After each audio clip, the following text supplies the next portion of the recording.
और चलिए रुक कर रहे हैं सीधा ग्वालियर का, जहां रीजनल इंडस्ट्री कॉन्क्लेव की शुरुआत हो चुकी है और अभी संबोधित कर रहे हैं नरेंद्र सिंह लेकिन तोमर। आज परिवेश बदला हुआ है। प्रधानमंत्री नरेंद्र मोदी जी के विश्वव्यापी नेतृत्व के कारण आज हम पूरी दुनिया में अपनी साख बढ़ाने में लगे हुए हैं। विगत 10 वर्षों में मोदी जी के नेतृत्व में अर्थव्यवस्था को बल प्रदान किया गया है, विकास में समग्रता को अपनाया गया है और हर गरीब आदमी की आमदनी बढ़े और उसके घर में खुशहाली आए, इस दिशा में उन्होंने प्रयत्न प्रारंभ किए। उसी का परिणाम है कि 2014 में जब मोदी जी ने काम संभाला था, तब हमारा देश दुनिया में 11वीं अर्थव्यवस्था में आता था। 10 साल काम करने के बाद आज भारत दुनिया की 5वीं अर्थव्यवस्था है और आने वाले 5 वर्ष के इस कार्यकाल में भारत तीसरी दुनिया की अर्थव्यवस्था बने, इस संकल्प के साथ और इस दृष्टिकोण के साथ प्रधानमंत्री जी काम कर रहे हैं।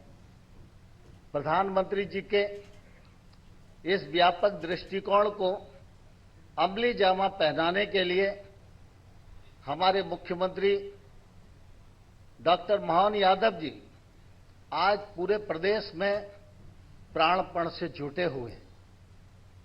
प्रधानमंत्री जी यह भी चाहते हैं कि 2047 जब आए तो भारत विकसित भारत बने।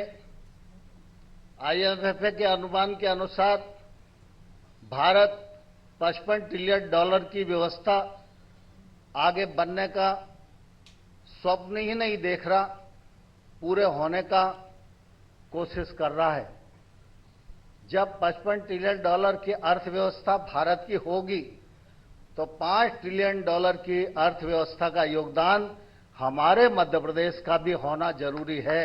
इस व्यापक विजन के साथ हम सब लोगों को निश्चित रूप से काम करने की आवश्यकता है। मुख्यमंत्री डॉक्टर मोहन यादव जी की सरकार जन कल्याणकारी सरकार है। आप सबने भी देखा, निवेश के लिए सिर्फ प्रोत्साहन ही नहीं करना, निवेश के लिए जितनी आवश्यकताएं, उन आवश्यकताओं को जुटाना भी और जो समस्याएं उनका समाधान करना भी। सब्सिडी के लिए डीबीटी के रूट को अपनाना और किसी को चक्कर न लगाना पड़े, इसके लिए पर्याप्त प्रावधान करना, मैं समझता हूं यह डॉक्टर मोहन यादव जी की सरकार की एक बड़ी उपलब्धि है और इस दिशा में वो लगातार प्रयत्न कर रहे हैं। आज हम लोगों ने देखा हर जिले में निवेश प्रोत्साहन केंद्र, ये परिकल्पना इस बात का परिचायक है कि सरकार कितनी दिली कामना के साथ निवेश को आमंत्रित करना चाहती है। आज मुझे प्रसन्नता है कि ग्वालियर में कॉन्क्लेव हो रहा है। ग्वालियर और चंबल का अंचल यह देश के लिए और हमारे प्रदेश के लिए बहुत महत्वपूर्ण है। अधोसंरचना की दृष्टि से भी हम देखें तो ग्वालियर बहुत अनुकूल है।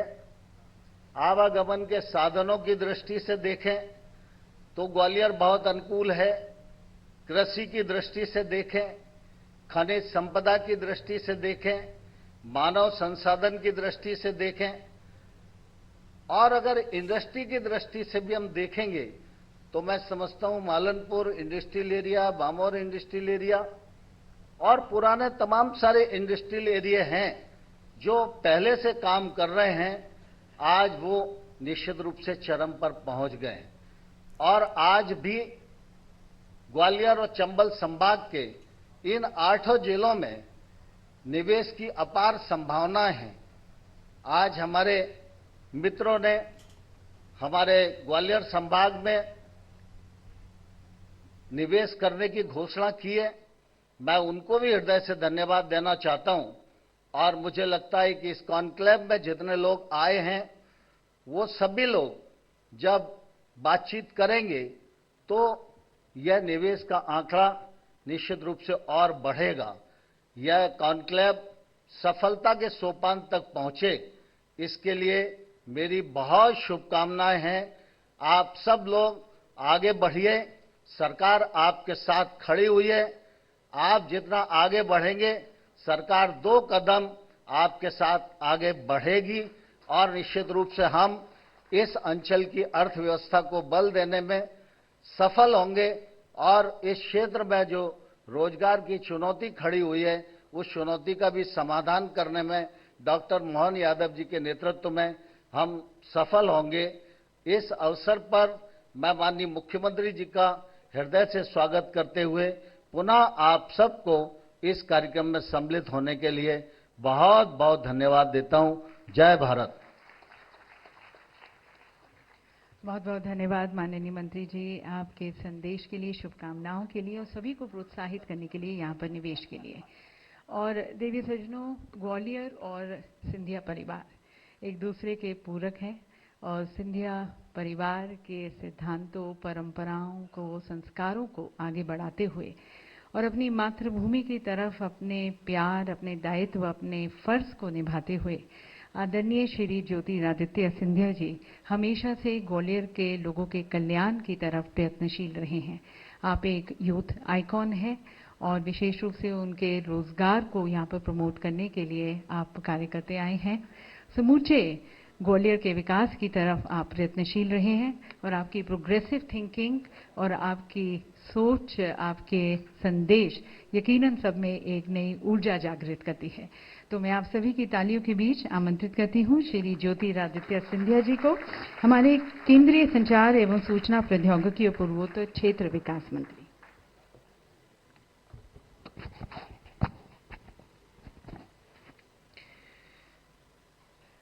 हमारे इस ऐतिहासिक सभागृह में उपस्थित हमारे मध्य प्रदेश के नेतृत्व करते हुए हमारे कर्मठ, यशस्वी, संकल्पित मुख्यमंत्री महोदय आदरणीय डॉक्टर मोहन यादव जी, मंच पर आसीन विधानसभा के अध्यक्ष,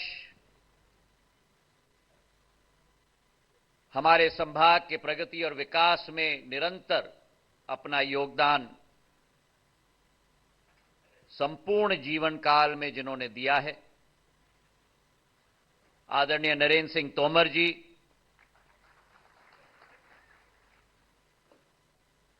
हमारे प्रदेश के मंत्री, पूर्व भारत सरकार के मंत्री आदरणीय प्रहलाद पटेल जी, हमारे प्रभारी मंत्री तुलसी सिलावट जी, रामनिवास रावत जी, ऐदल सिंह कंसाना साहेब, नारायण सिंह कुशवाहा जी, प्रद्युम्न सिंह जी, राकेश शुक्ल जी, चेतन कुमार कश्यप साहेब, धर्मेंद्र सिंह लोधी जी, दिलीप जायसवाल जी, हमारे सांसदगण भारत सिंह जी, शिवमंगल सिंह जी, संध्या राय जी, हमारे अध्यक्षगण अभय चौधरी जी, कौशल शर्मा जी, आज हमारे अतिथि देवो भव हमारी संस्कार है और हमारे तीनों अतिथि अडानी ग्रुप के हमारे करण अडानी साहेब, तालियों की गड़गड़ाहट से स्वागत किया जाए। रिलायंस से विवेक तनेजा जी और हमारे अपने ग्वालियर के पुनीत डावर साहेब, मंचासीन समस्त मध्य प्रदेश सरकार के अफसरगण और सबसे महत्वपूर्ण आज इस रीजनल इंडस्ट्री कॉन्क्लेव में उपस्थित समस्त हमारे निवेशकगण, विधायकगण, सभी हमारे ग्वालियर के सभी वासियों को मेरा प्रणाम। आज ग्वालियर के लिए वाकई में एक ऐतिहासिक क्षण है। ग्वालियर की एक बहुत पुरानी इतिहास है, जहां ये ऋषि ग्वालव की तपस्या भूमि है, धर्म, संस्कार, रीति, नीति, त्याग, तपस्या की भूमि रही है। वहीं कम बहुत लोग जानते हैं, लेकिन ये भूमि इनोवेशन और ग्रोथ की भी भूमि सदियों से रही है। और आज जो कदम हमारे प्रदेश के मुख्यमंत्री मोहन यादव जी ने लिया है कि इतिहास में दोबारा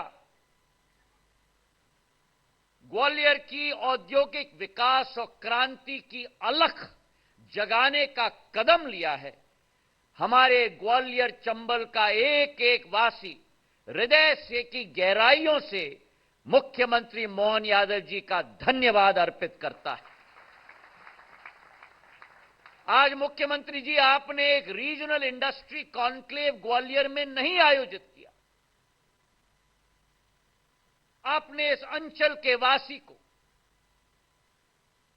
जिस एक एक अंचल के वासी के दिल के अंदर एक धड़कता हुआ भावना और अर्जित की है, जो उनके पूर्वजों की भावना रही थी। क्योंकि ये ग्वालियर अंचल इतिहास से एक औद्योगिक का केंद्र रहा है। महाजी महाराज ने जब राजधानी ये बनाई, तब अधोसंरचना और निवेश की एक प्रक्रिया शुरुआत की थी। मेरे पूर्वज दौलतराव महाराज ने उस जमाने में गुजराती और मेवाड़ी व्यापारियों को राजस्थान और गुजरात से लाकर ग्वालियर स्टेट में बसाया था। और उस जमाने में the true maker of modern Gwalior, Gwalior के शिल्पकार, जिन्होंने वर्तमान की भी एक कल्पना मॉडर्न ग्वालियर, आधुनिक ग्वालियर की थी, माधव महाराज द्वितीय।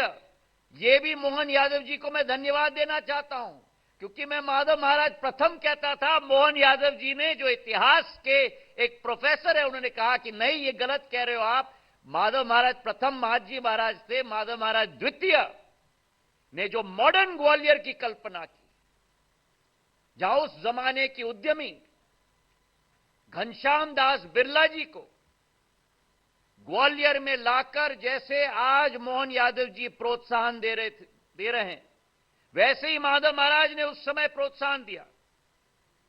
यहां सिमको को बसाया, यहां जेसी मिल्स, जिवाजीराव कॉटन मिल्स को बसाया, अनेक संयंत्र लगे। ग्वालियर में पहली लेदर की फैक्ट्री 1912 में स्थापित हुई। ग्वालियर पॉटरीज, जो पूरे देश में नहीं विश्व में जाना जाता था, जो आज एयरपोर्ट में हमने लगवाया है ग्वालियर की पॉटरीज, वो ग्वालियर पॉटरीज की स्थापना की।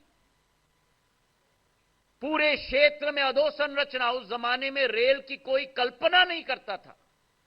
ग्वालियर से श्योपुर, ग्वालियर से भिंड, ग्वालियर से शिवपुरी की रेलवे लाइन लगवाई, सड़कों का एक जाल बिछाया, गजरा राजे मेडिकल कॉलेज बिछाया, जेएच अस्पताल लगवाया।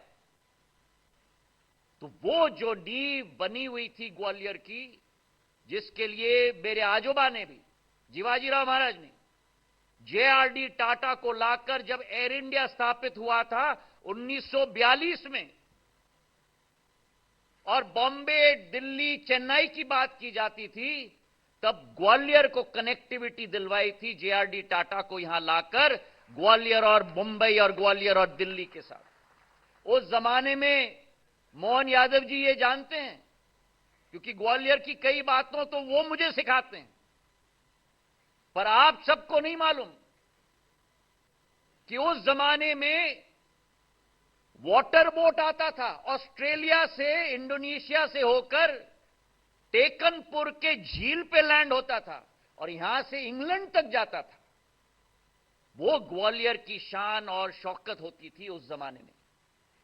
और आज मैं धन्यवाद अर्पित करता हूं, उनको प्रणाम करता हूं मोहन यादव जी को, कि उन्होंने जो संकल्प लिया है कि ग्वालियर को दोबारा उस शिखर पर पहुंचाने का, आज मैं मानता हूं कि शायद मध्य प्रदेश के इतिहास में पहले बार हमें एक ऐसे मुख्यमंत्री मिले हैं जिन्होंने औद्योग और मैन्युफैक्चरिंग की जड़ की पहचान की है कि जो मध्य प्रदेश की क्षमता है, जो आज मैं करण अडानी जी से कह रहा था, हमारे रिलायंस के जो अफसर आए हैं उनसे मैं कह रहा था, अलग अलग संभाग में अलग अलग संभावनाएं, और मोहन यादव जी ने ये रीजनल इंडस्ट्रियल कॉन्क्लेव की शुरुआत करके एक मध्य प्रदेश नहीं लेकिन अनेक मध्य प्रदेश को राष्ट्र पटल पर तय करने का एक संकल्प लिया है। मेरे भाई और बहनों, तालियों की गड़गड़ाहट से हम धन्यवाद अर्पित करें।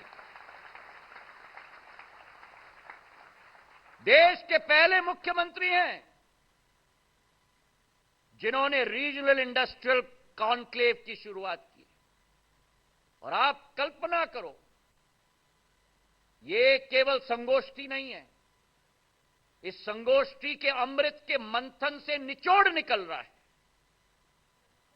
आज इस कॉन्क्लेव में जो करण अडानी जी ने भी घोषणा की है कि शिवपुरी में 2500 करोड़ रुपए का निवेश किया जाएगा डिफेंस यूनिट के लिए।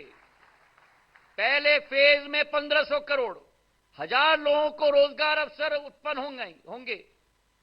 गुना में सीमेंट ग्राइंडिंग यूनिट 500 करोड़ रुपए का निवेश। और जहां औद्योग की बात की जा रही है, तालियां कम बजी। अरे ये ग्वालियर चंबल की तालियां होनी चाहिए भैया।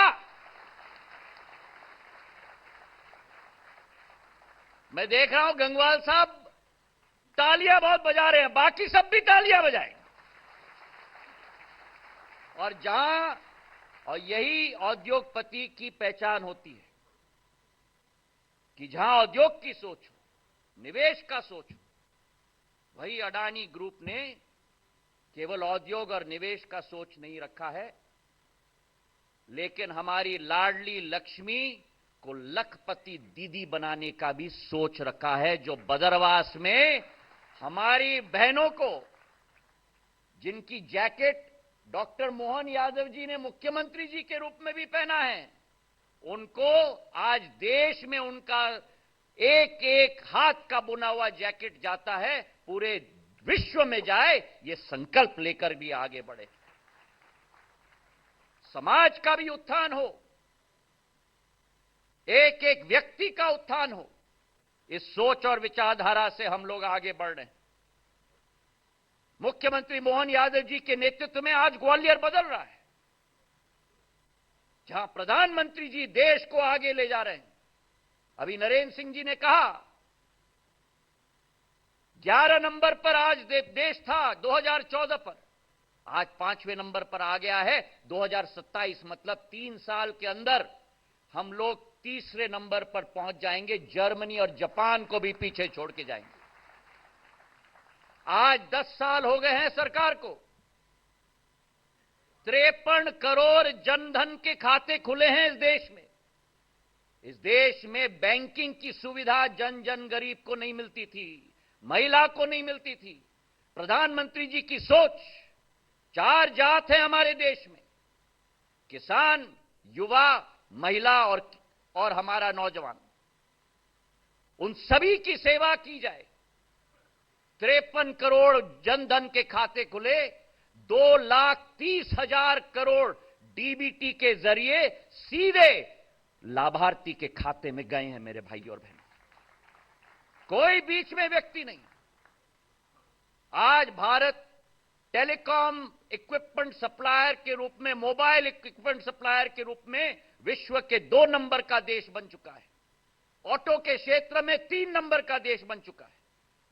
और जहां प्रधानमंत्री जी देश को आगे बढ़ा रहे हैं, यही समय है, सही समय है।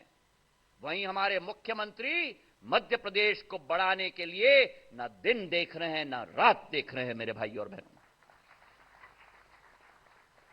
और आज उसी कल्पना में ग्वालियर बदल रहा है। 20 साल पहले हमारा राज्य बीमारू होता था। भारतीय जनता पार्टी की सरकार ने इस 20 सालों में मध्य प्रदेश को बीमारू राज्य से स्वर्णम मध्य प्रदेश बना दिया है। जहां 55,000 किलोमीटर के रोड थे, आज 5 लाख किलोमीटर के रोड हैं। जहां 5,000 मेगावाट की बिजली थी, आज 30,000 मेगावाट की बिजली है। जहां 6.5 लाख हेक्टेयर जमीन सिंचित थी, आज 47 लाख हेक्टेयर जमीन सिंचित हो चुकी है। और आज हमारे मुख्यमंत्री मोहन यादव जी ने कल्पना की है कि मध्य प्रदेश अगर देश के दिल में रहता है तो मध्य प्रदेश को भी पूरे देश के 36 राज्यों में पहले नंबर तक हमें पहुंचाना है मेरे भाई और बहनों। और अगर वो हमारा संकल्प है तो मेरे निवेशकों का, मेरे एमएसएमई सेक्टरों के लोगों का, मेरे व्यापारियों का, सभी की मदद मोहन यादव जी को जरूरत है। क्योंकि अगर ये संभव हो पाएगा तो हम सब मुख्यमंत्री के साथ जब जुड़ेंगे तभी ये सपना साकार होगा। आज जिस सरल स्वभाव के मुख्यमंत्री हमें मिले हैं, तीव्र गति से कार्य करने वाले मुख्यमंत्री मिले हैं। अभी बैंगलोर गए थे, बैंगलोर में इन्होंने इन्वेस्टर रोड शो किया और बैंगलोर के उद्योगपतियों का फोन मुझे आया कि इतने जल्दी डिसीजन लेने वाले मुख्यमंत्री को हमने अपने जीवन में हमारा संपर्क नहीं हुआ है जितने मोहन यादव जी आपके। ये फीडबैक इंडस्ट्री से है। और आज जो ग्वालियर बदल रहा है, 600 करोड़ का नया अंतर्राष्ट्रीय स्तर का एयरपोर्ट हमारा तैयार हो चुका, 500 करोड़ का नया रेलवे स्टेशन तैयार हो रहा है, 1800 करोड़ का नया एलिवेटेड रोड शहर के अंदर 16 किलोमीटर का बन रहा है। दिल्ली का रिंग रोड देखना बंद करेंगे लोग, हमारे ग्वालियर का एलिवेटेड रोड देखने के लिए आएंगे। मोहन यादव जी के आशीर्वाद से, प्रधानमंत्री जी के आशीर्वाद से, हमारे गडकरी साहब के आशीर्वाद से आगरा ग्वालियर एक्सप्रेसवे 6 लेन का हाई स्पीड कॉरिडोर जो 120 किलोमीटर का भी है, 88 किलोमीटर का बन रहा है। मोहन यादव जी ने मुझसे कहा कि अगर बना रहे हो आप तो ऐसा बनाओ कि एक नया इतिहास रचा जाए। एक 88 किलोमीटर का मतलब आगरा का वासी ग्वालियर 50 मिनट में आ जाएगा। तालियां कम बजी।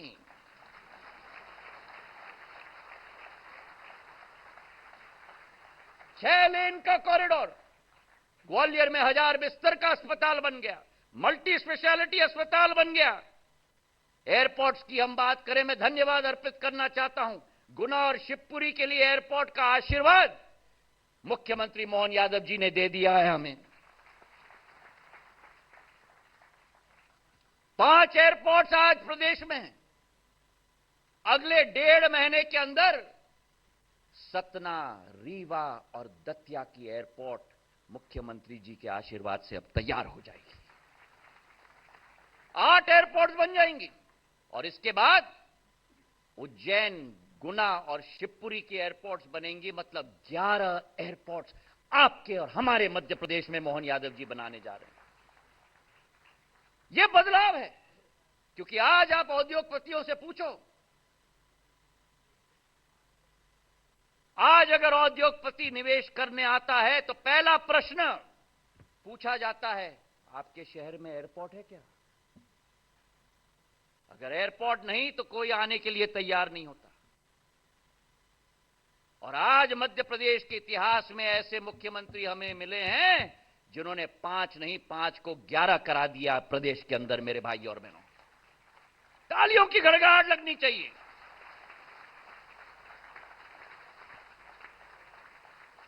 ग्वालियर का एयरपोर्ट, दतिया का एयरपोर्ट, सतना का एयरपोर्ट, रीवा का एयरपोर्ट, उज्जैन का एयरपोर्ट, गुना का, शिवपुरी का। और मैं एक ही निवेदन करना चाहता हूं या 2 निवेदन करना चाहता हूं मुख्यमंत्री जी से कि ग्वालियर आए हैं, हमारे ही हैं, लेकिन कुछ मांगना तो पड़ेगा ही। सही है कि नहीं? हमारा निवेदन है मुख्यमंत्री महोदय, आपका असीम आशीर्वाद हम सबके ऊपर है, लेकिन ग्वालियर 2 चीज के लिए कई सालों से उम्मीद लगाए हुए रखा है। एक, ग्वालियर में गोले के मंदिर के पास जो सरकारी जमीन है, वहां ग्वालियर के लिए राष्ट्र का कोई भी सबसे बड़ा निजी अस्पताल का केंद्र ग्वालियर में बनना चाहिए। अगर सही है तो तालियों की गड़गड़ाहट से मांग करो। अभी मुख्यमंत्री जी संतुष्ट नहीं हुए। सरला जी, जरा तालियां तो बजाओ मुख्यमंत्री जी के लिए। और दूसरी मांग, मेरे पूज्य पिताजी का सपना था काउंटर मैग्नेट सिटी ग्वालियर बनना चाहिए दिल्ली के लिए, और साड़ा की शुरुआत उन्होंने काउंटर मैग्नेट सिटी के रूप में की थी। उस साड़ा का विकास और प्रगति हो, मेरा विनम्र पूर्वक निवेदन है। अवसर हमारे पास ग्वालियर में और चंबल संभाग में असीम है। हमारा संभाग डिफेंस मैन्युफैक्चरिंग का केंद्र बन सकता है। यूपी का झांसी का कॉरिडोर बन रहा है। अब करण जी के निवेश के आधार पर शिवपुरी भी उसका भाग बन चुका है। श्योपुर में 2 डीआरडीओ के यूनिट 4000 करोड़ के लग रहे हैं। श्योपुर हो, शिवपुरी है जो सटा हुआ है, उसी के साथ मुरैना में भी डिफेंस की इन्वेस्टमेंट हो सकती है। चाहे हम डिफेंस की बात करें, चाहे पर्यटन की बात करें, धार्मिक पर्यटन की बात करो। ग्वालियर में कोटेश्वर का मंदिर, ग्वालियर में अचलेश्वर का मंदिर, मुरैना में शनि मंदिर, भिंड में बंटेश्वर जी का मंदिर, गुना में हनुमान टेकरी जी का मंदिर। एक टूरिस्ट सर्किट हमारा आध्यात्मिक केंद्र का बन सकता है, और वहीं वाइल्ड लाइफ का टूरिज्म सर्किट बन सकता है। कूनो में चीता है, शिवपुरी में अब बाघ आ चुके हैं, पन्ना में बाघ है। एक पूरा टूरिज्म सर्किट पन्ना से शिवपुरी से कूनो से रणथंभौर तक एक पूरा वाइल्ड लाइफ टूरिज्म सर्किट हमारा बन सकता है। जहां डिफेंस की पॉसिबिलिटी है, वाइल्ड लाइफ की पॉसिबिलिटी है, ऑटो हब की भी। मेरे पूज्य पिताजी ने बामोर में और मालनपुर में औद्योगिक केंद्र बनाए थे। कई इकाइयां वहां आई हैं, जेके टायर्स वहां हैं, कैडबरी वहां है, अडानी की यूनिट वहां है डिफेंस की। वहां ऑटो एंसिलरीज का हब बन सकता है मालनपुर और बामोर में। मेरा आपसे विनम्र पूर्वक अनुरोध है। और कृषि के क्षेत्र में भी, चाहे शिवपुरी का पपीता हो, शिवपुरी का टमाटर हो, शिवपुरी का मोटा अनाज हो, मुरैना में हमारे एडिबल ऑयल्स की इंडस्ट्री बन सकती है। अशोकनगर और गुना में और दतिया में मक्का उगाया जाता है, एथेनॉल की इंडस्ट्री बन सकती है। तो संभावनाएं हमारे अपार हैं। आज इस मंच से जहां मैं उद्योगपतियों को धन्यवाद अर्पित करना चाहता हूं, खास करके करण अडानी जी को, वहीं ये निवेदन करना चाहता हूं कि रिजुविनेशन के लिए हमारा ग्वालियर तैयार है। हमारे उद्यमी की इकोसिस्टम के लिए हमारा ग्वालियर गो टू डेस्टिनेशन बनने के लिए पूर्ण रूप से तैयार है। प्रधानमंत्री जी का संकल्प है विकसित भारत विश्व गुरु, और मुख्यमंत्री जी का लक्ष्य अर्जुन जी के तीर की तरह है कि मध्य प्रदेश को डेवलप्ड मध्य प्रदेश के रूप में हम परिवर्तित करके ही रहेंगे मेरे भाई और बहनों। और इसलिए उद्योगपतियों के लिए मोहन यादव जी के कार्यकाल में रेड टेपिज्म नहीं रहेगा। उद्योगपतियों के लिए और निवेशकों के लिए रेड कारपेट रहेगा मेरे भाई और बहनों। रेड टेपिज्म को हम रेड कारपेट के साथ बदलेंगे। लैंड अलॉटमेंट की प्रक्रिया सुविधाजनक हो चुकी है। ईज ऑफ डूइंग बिजनेस में मध्य प्रदेश देश में 3रे नंबर पर पहुंच चुका है। पिछले 6 महीनों में हमारा इन्वेस्टमेंट फैसिलिटेशन सेंटर एक एक जिले में आज मुख्यमंत्री जी ने लोकार्पण कर दिया। मैं कह सकता हूं पूरे विश्वास के साथ कि किसी राज्य में इस देश में यह नहीं हुआ है जो आज मुख्यमंत्री जी ने मंच से करवाया। तालियों की गड़गड़ाहट होनी चाहिए। पिछले 6 महीने में लोकसभा चुनाव हो गए, आचार संहिता लगी, लेकिन उज्जैन और जबलपुर के रीजनल इंडस्ट्री कॉन्क्लेव के आधार पर और 4 रोड शोज के आधार पर 1,80,000 करोड़ का निवेश माननीय मोहन यादव जी मध्य प्रदेश में लाए। ये शब्द मुंह से निकलना बहुत आसान है, कितनी मेहनत, कितनी मशक्कत इसके पीछे होती है। मैं धन्यवाद अर्पित करना चाहता हूं मध्य प्रदेश के नागरिक होने के नाते मेरे मुख्यमंत्री और मध्य प्रदेश शासन और चेतन कश्यप जी और सभी मंत्रियों को कि यह संभव मुख्यमंत्री जी के नेतृत्व में उन्होंने करवाया है। और अंत में मैं खुले हाथ से आप सभी लोगों को आह्वान करना चाहता हूं, invest, invest, invest. The time to invest in Gwalior is now, ladies and gentlemen. Gwalior is ready for you. Gwalior Chambal Sambhag is ready for you. The Chief Minister beckons you to invest. Come be a part of history. Come be a part of the changing Gwalior, which will in time lead Madhya Pradesh's and industrialization movement. और मैं निवेदन करना चाहता हूं, आपका investment और ग्वालियर का aspiration, आपका इन्वेस्टमेंट और ग्वालियर का एस्पिरेशन एक वर्ल्ड क्लास क्षेत्र का निर्माण ग्वालियर चंबल संभाग में करेगा और दिल्ली का काउंटर मैग्नेट ग्वालियर बनेगा। बहुत बहुत धन्यवाद। जय हिंद, जय भारत।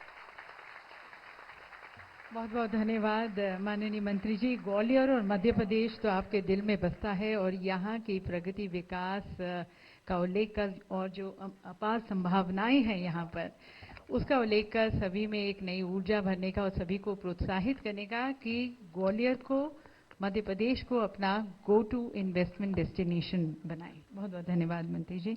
और देवी सज्जनों, अब हमारे ट्रांसफॉर्मेशनल लीडर, हमारे गतिशील मुख्यमंत्री जो आसक्ति रहित होकर पूरे कर्म भाव से मध्य प्रदेश के कल्याण, मध्य प्रदेश को नई ऊंचाइयों पर ले जाने के लिए समर्पित हैं, उनके संदेश, उनके मार्गदर्शन को आमंत्रित करते हैं। तो आप सभी की तालियों के बीच में मैं आमंत्रित करती हूं आदरणीय डॉक्टर मोहन यादव जी को, जिनके नेतृत्व में मध्य प्रदेश एक नव प्रवर्तन देख रहा है, आगे बढ़ता जा रहा है।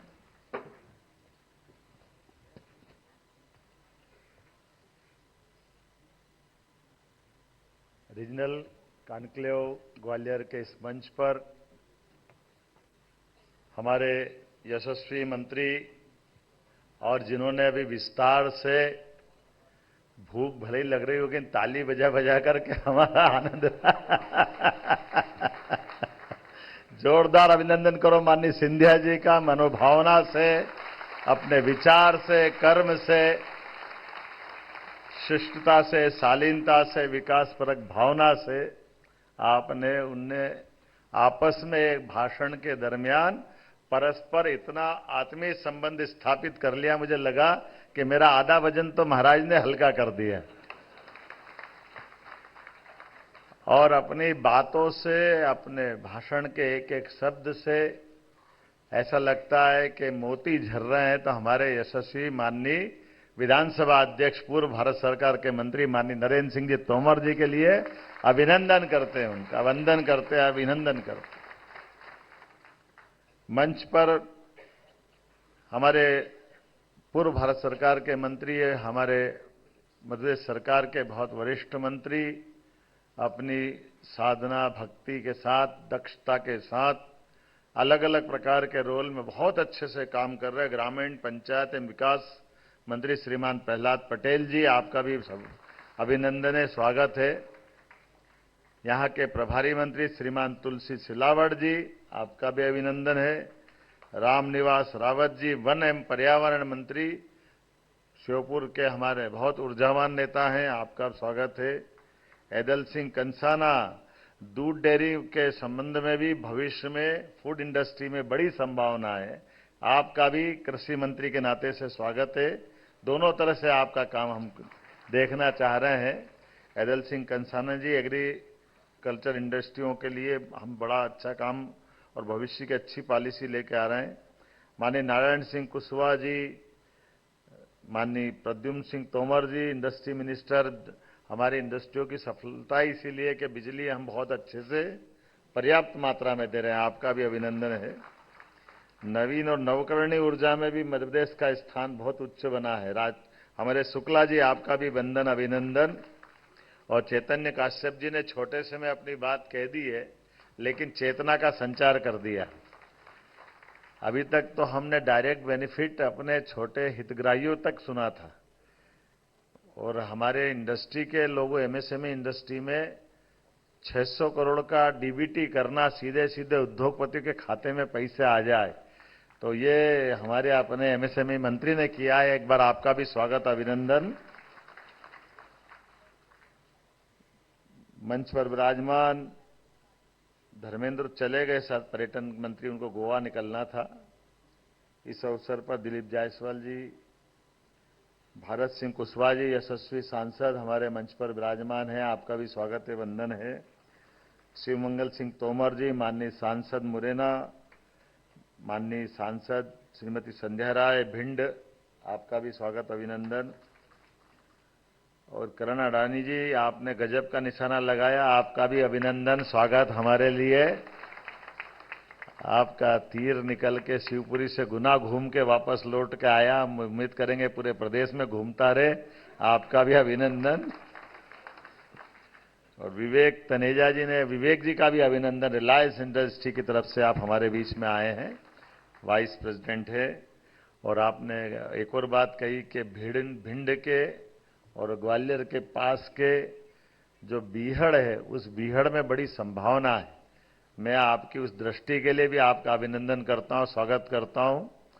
बीहड़ के लिए तो ऐसा प्रसिद्ध रहता था, लेकिन देखो विनम्रता ग्वालियर कभी छोड़ता नहीं। मैं एक उदाहरण देता हूं।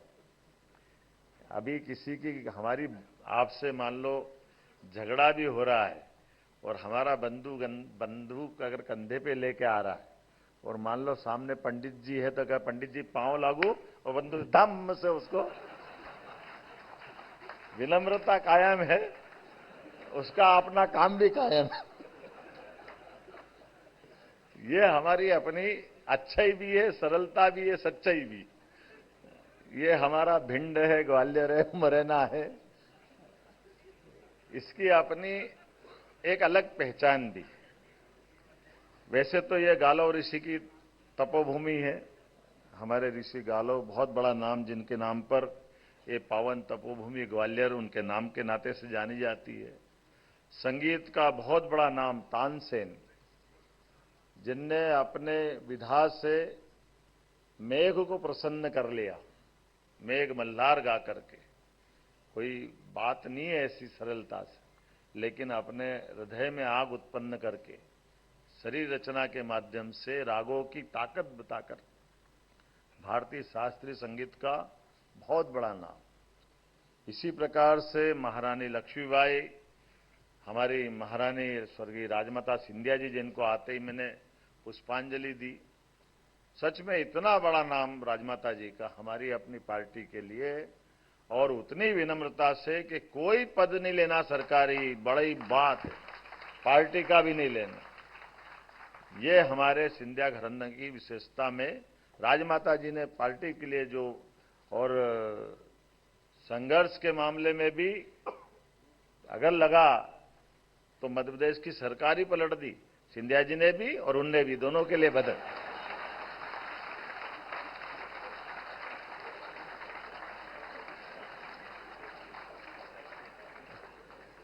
लेकिन ये विशेष बात है, बात चढ़ गई तूल पे तो फिर हो गया जो होना है।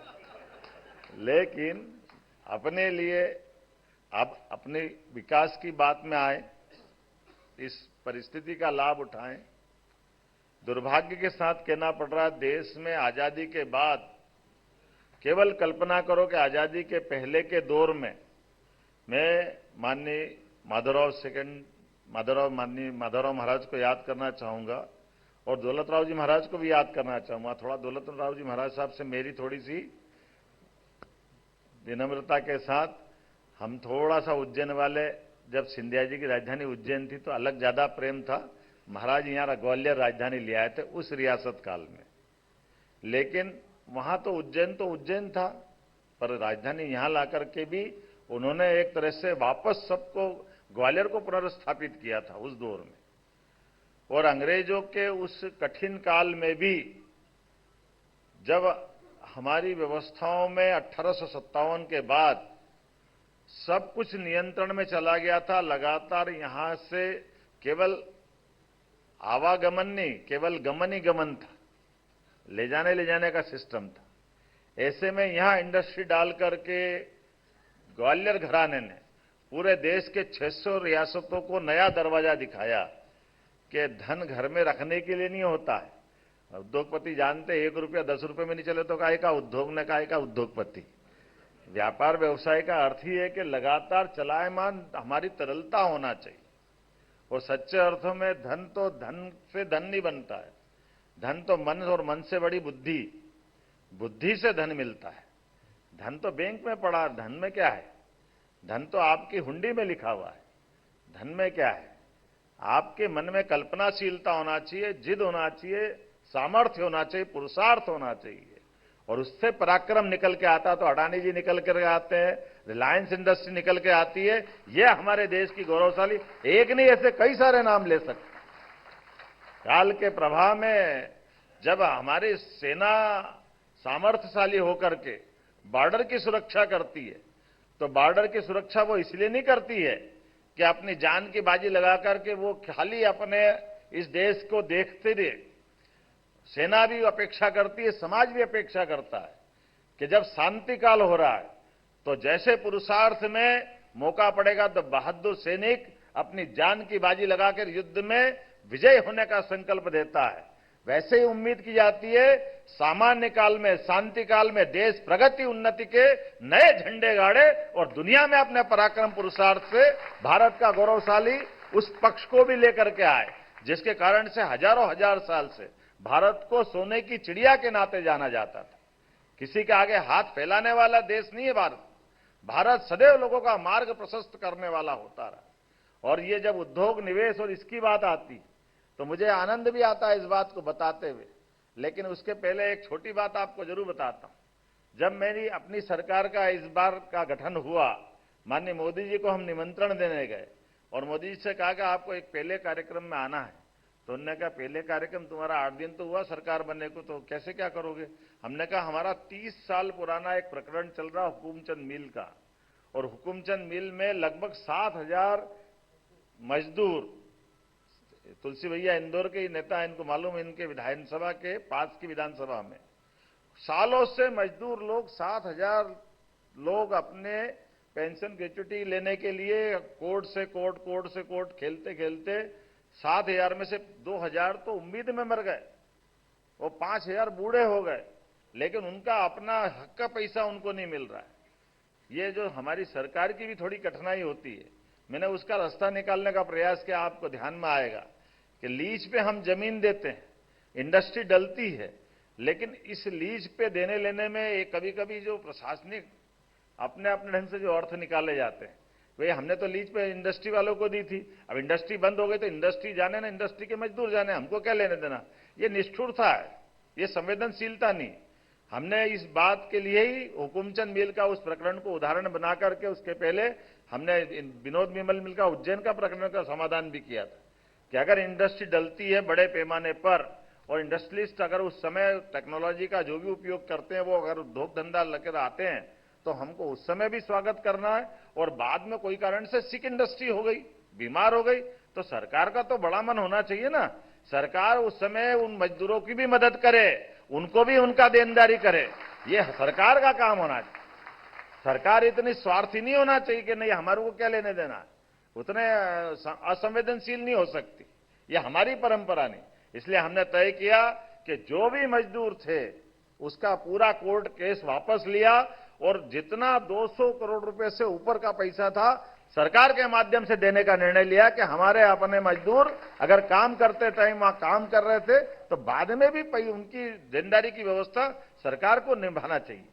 और बदले में क्या, बदले में इतना अच्छा कि वो जो पूरा 30-35 साल से इतना बड़ा हमारा कारखाने की जमीन का मसला था, वो बहुत बड़ी जमीन थी, सरकार को भी घाटा थोड़ी हुआ, सरकार को वो पूरी जमीन अपने पास वापस मिली, जो बेहतर हुआ वो उपयोग करेंगे, ये सरकार की दृष्टि होना चाहिए। लेकिन इसी इशू पर लड़ा करके परेशान करें, हमने तय कर दिया कि अब पूरे प्रदेश के अंदर कोई भी इंडस्ट्री के ऐसे केस, उस केस में सरकार हमेशा उसके लिए आगे बढ़ेगी। उसमें जेसी मिल अपना ग्वालियर वाला भी है जिसकी देनदारी हम करने वाले हैं।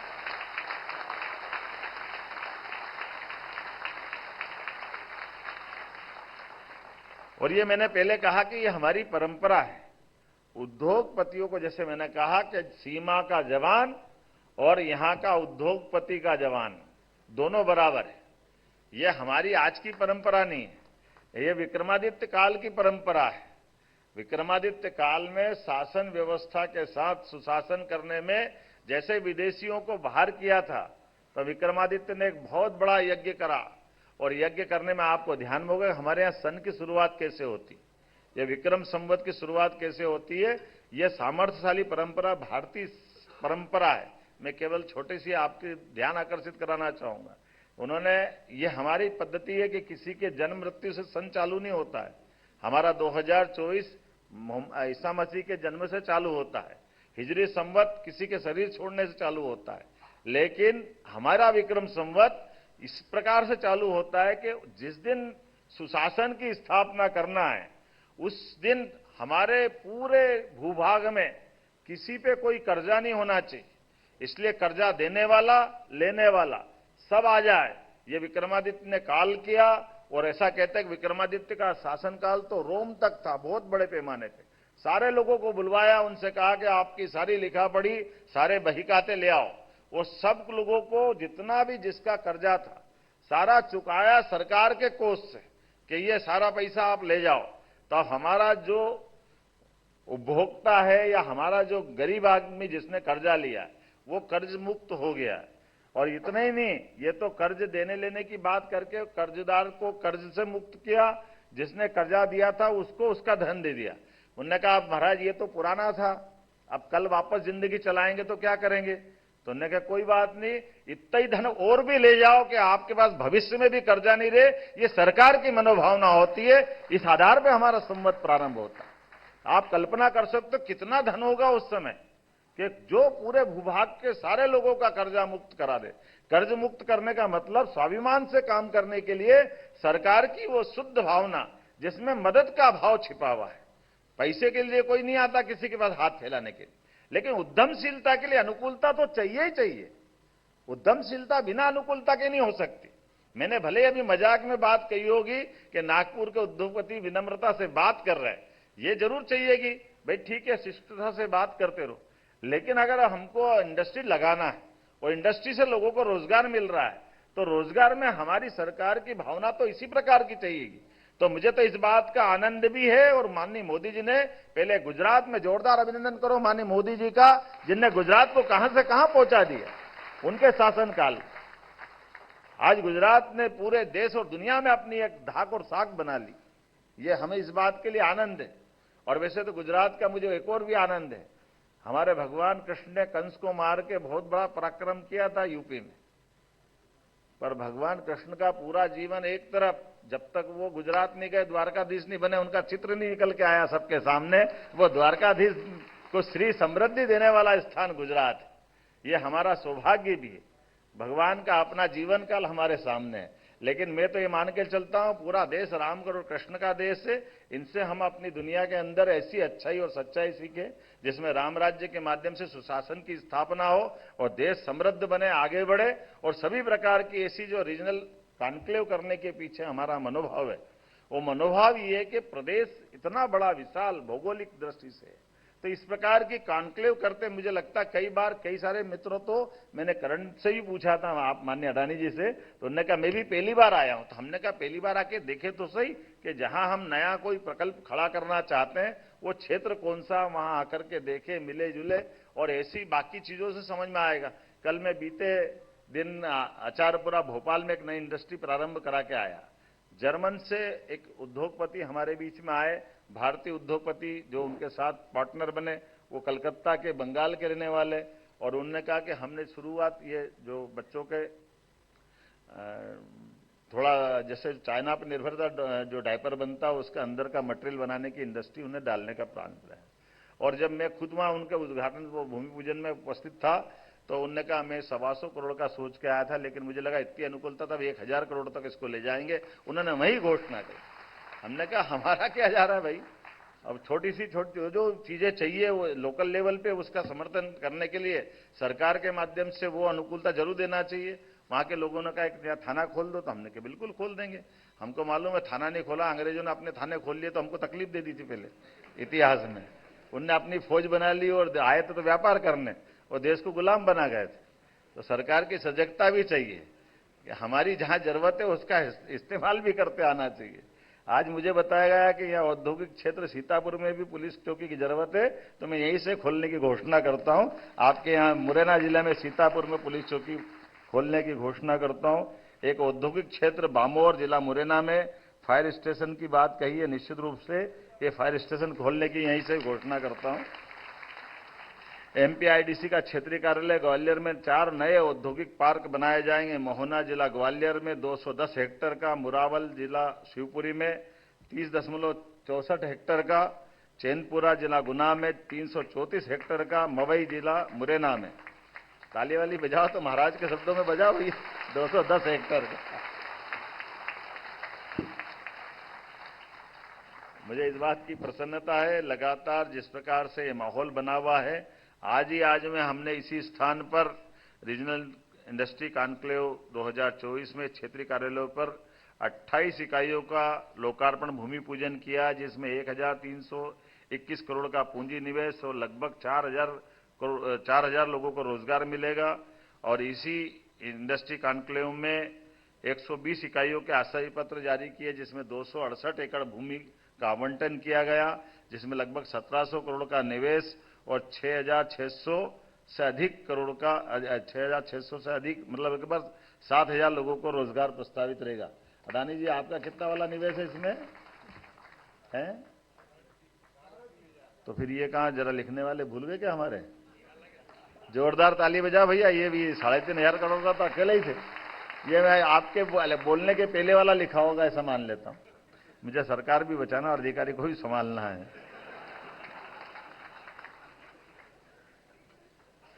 एमएसएमई की लगभग 19 इकाइयों के लोकार्पण भूमि पूजन का 265 करोड़ से अधिक का निवेश भी किया, इसमें लगभग 1000 से अधिक लोगों को रोजगार मिलेगा। मैं भूल गया था, मुझे लगता कि मेरे भाषण में थोड़ा ये विनोद का पुट आया, तो स्वर्गीय अटल बिहारी वाजपेयी जी की भी ये जन्मस्थली है, इस नाते से उनको भी स्मरण करता हूं। स्वर्गीय भारत रत्न अटल बिहारी वाजपेयी जी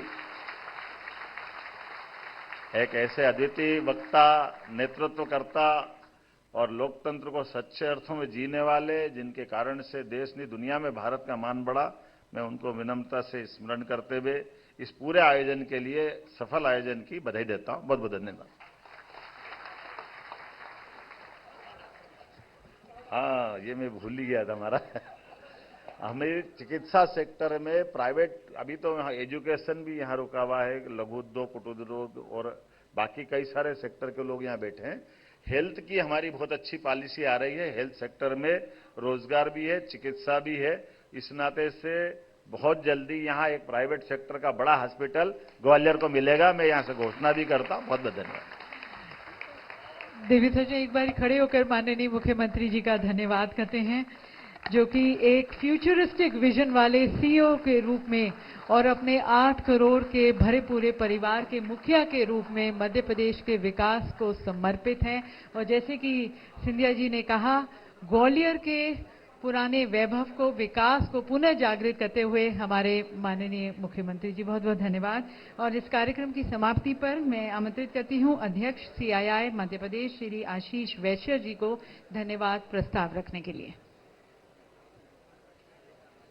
मध्य प्रदेश में विकास की नई गाथा लिखने वाले हमारे आदरणीय मुख्यमंत्री डॉक्टर मोहन यादव जी, मैं आप सबको एक चीज बताना चाहता हूं कि मध्य प्रदेश के उद्यमी के नाते आपने हमारा सिर गर्व से ऊपर कर दिया है। आज हम जहां भी जाते हैं देश में, सीआईआई चेयरमैन के नाते मुझे बहुत जगह जाने का मौका मिलता है, पर आज चर्चा का विषय केवल मध्य प्रदेश होता है। उसका क्रेडिट सर आपको जाता है। सर, आप बेंगलोर गए, आप कोयम्बटूर गए, आप बॉम्बे गए, वहां सब जगह से एक ही फीडबैक आया कि अभी तक कभी कोई मुख्यमंत्री आता था तो एक छोटे से हॉल में कार्यक्रम होता था। सर, आप एक रॉक स्टार हैं मध्य प्रदेश के, आपके लिए 1000 लोग खड़े हुए थे।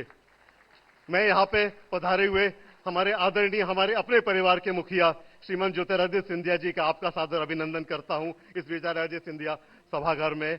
हमारे आदरणीय माननीय नरेंद्र सिंह तोमर जी, सर, आपका संबल हमें हमेशा मिला है। हमारे मध्य प्रदेश के माननीय मंत्रीगण जी, आपके सहारे ही ये प्रदेश बढ़ रहा है और आज ग्वालियर में जो ऐतिहासिक क्षण निर्मित हुआ है, इसका श्रेय आपको और आदरणीय हमारे मुख्यमंत्री जी को जाता है। सर, पूरे प्रदेश के उद्यमी आश्चर्यचकित है, पूरे देश के हैं कि कहां 2 साल में एक रीजनल समिट होता था। आज मां शिप्रा की नदी से शुरू हुआ, मां नर्मदा का आचमन करता हुआ मां चंबल के किनारे आ चुका है और ये खत्म नहीं हो रहा है। मैं सबका आगंतुकों का। सर, मेरी बात खत्म करने के पहले केवल आपके प्रति आदरणीय भारत के और देश के सबसे बड़े सपूत अटल बिहारी वाजपेयी जी की 4 लाइनें आपको समर्पित करके बात खत्म करता हूं। शायद वो आप पे चरितार्थ होती है कि हार नहीं मानूंगा, रार नहीं ठानूंगा, काल के कपाल पर लिखता मिटाता हूं, गीत नया गाता हूं, गीत नया गाता हूं। Thank you sir.